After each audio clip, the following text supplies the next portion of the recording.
Mr. President. Hi, Gary. How are you? I'm very well, sir. Thank you very much for sparing some time. Good. You covered us very fairly. Appreciate it.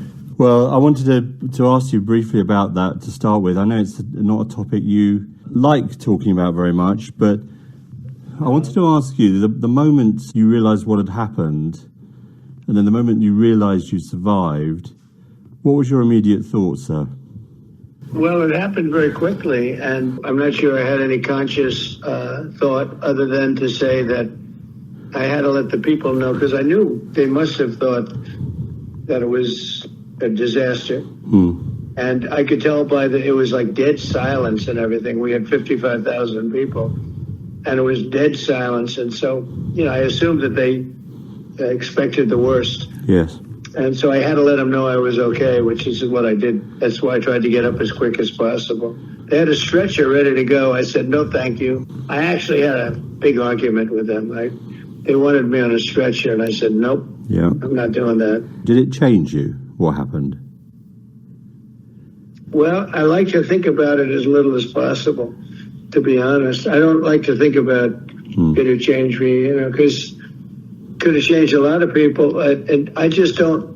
Do you understand what I'm saying? Yes. I don't want to think about it. It's like I get it. The power of positive thinking or the power of positive non-thinking. But so I don't like dwelling on it, because if I did, it would be, might be life-changing. I don't want it to be that. It was a crazy moment. I went on to win the presidency.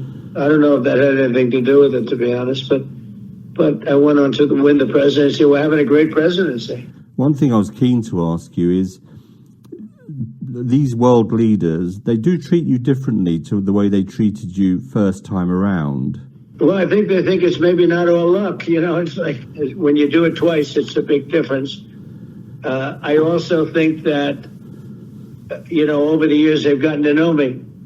This is not an easy crowd to break into, you understand. These are smart people heading up very, very successful, generally, countries. They're all Germany and France, Spain, and, big countries. And, I've gotten to know them over a period of years, and I think they've come to respect me and my decision-making. How do you feel, though, when they're kind of obviously, sometimes they're very obvious in their flattery, sometimes over-obvious in their flattery? Yeah, well, I think they're just trying to be nice. You've said you were 4 times close to a deal with Putin. Yeah, I thought I had a deal 4 times. Are you done with him? I mean, I know that sounds a simplistic thing. But I'm disappointed in him. But I'm not done with him, but I'm disappointed in him. So we had a deal done 4 times, and then you go home and you see he just attacked a nursing home or something in Kiev. I said, what the hell was that all about? Do you trust him? I trust almost nobody, to be honest with you. So how do you deal with someone you can't trust? Well, it's not a question of that. It's like I'm disappointed that this hasn't been done. The deal we made last week is amazing. The 5%. Yes. Nobody thought that was possible. And it amounts to over $1 trillion a year.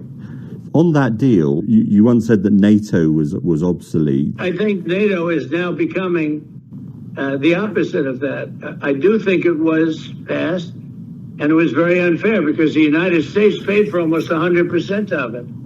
But now they're paying their own bills, and I think that's much better. And what about the collective defense thing? Do you believe in that still? I do. Yeah, I think collective defense is fine. Can I ask you about Britain? Because you're having the state visit in September. I know you're looking forward to that. I do. I look forward to it. What is Britain's role for you in the world? Well, I think it's a great place. I have property there. I own Turnberry. I was there with you the day after the Brexit vote when you were on the course there. I think that's right. Do you think Britain's made the most of Brexit, though, that it could? No, I think it's been on the sloppy side, but I think it's getting straightened out. I really like the Prime Minister a lot, even though he's a liberal. I think he did a good trade deal with us, which a lot of countries haven't been able to do. One of the things that previous presidents have done on state visits is to make a speech to Parliament. Parliament isn't sitting in September. Would you like them to bring Parliament back? They can recall Parliament, so you could make a speech to Parliament. No, I think let them go and have a good time. I don't want them to. So you're going to meet the Prime Minister when you go in July, but in September, what do you want to achieve with the state visit? I think I want to have a good time and respect King Charles because he's a great gentleman. You know, he went to open the Canadian Parliament, and a lot of people saw that as a sort of an endorsement of Canada's independence. How did you see that act by him? Well, I didn't view it as anything. Look, they're wrapped up with Canada, so what's he going to do? He has no choice. But we're negotiating with Canada right now, and we'll see how that all works out. I think it's going to work out very well. And in terms of Britain's sort of role in the world, it sits between the US and Europe. Sometimes it tries to act that mediation role. Do you think it achieves that? Do you think there is this special relationship that British politicians often claim there is with American military? I do. I think, one of the problems with NATO is I said, we have to fight for them, but will they actually fight for us if we had a war? And I'm not sure I can say it, but I will say this. I believe that the UK would fight with us. There's something about it. It's just been so many years, and I really think the relationship is just a really great one. I think that they would be with us. I'm not sure that a lot of the other countries would be, which is unfair because we pay far more than anybody else. There's this special relationship we have. Well, look, that's why I made a deal with them, and I haven't made a deal. I mean, I've made some other deals, but for the most part, in terms of your competitors and in terms of the European Union, I haven't made a deal. But no, the UK is very special, and it's been there for a long time. Yeah, they have been a really true ally.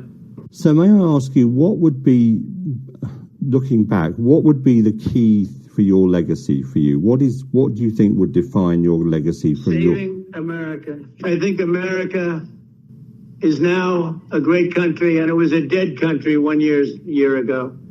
And that's been told to me by many leaders of the countries, Thank you very much for your time, Mr. President. Thank you, Gary. It's a great honor.